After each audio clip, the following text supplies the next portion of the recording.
আমাদের আজকে লাড্ডু বিতরণ করা হচ্ছে। আমাদের পশ্চিমবাংলার মুখ্যমন্ত্রী শুভেন্দু অধিকারী বহুত কষ্ট করে আমরা লড়াই করে আজকে আমরা এই জায়গায় পৌঁছেছি।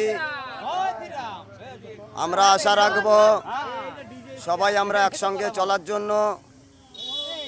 সমস্ত হিন্দু মুসলিম যারা যেখানে আছেন না কেন সবাই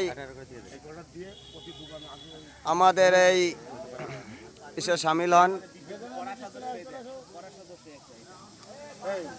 আজকে আমাদের মন্দিরেও আছে খিচুড়ি প্রসাদ আয়োজন সন্ধ্যাবেলাতে। আমরা রামের ছবিটা আপনারা দেখছেন। তারপর হচ্ছে কথা আমাদের শুভেন্দু অধিকারী মুখ্যমন্ত্রীর আজকে শপথ গ্রহণ করেছে, ওই উপলক্ষে আমরা আজকে লাড্ডু বিলি করছি। আমাদের হোসেনপুরে 212 নম্বর 211 নম্বর 210 নম্বর বুথের কর্মীবিন্দুরা এবং সমস্ত গ্রামের সদস্যবিন্দুরা। জয় শ্রীরাম।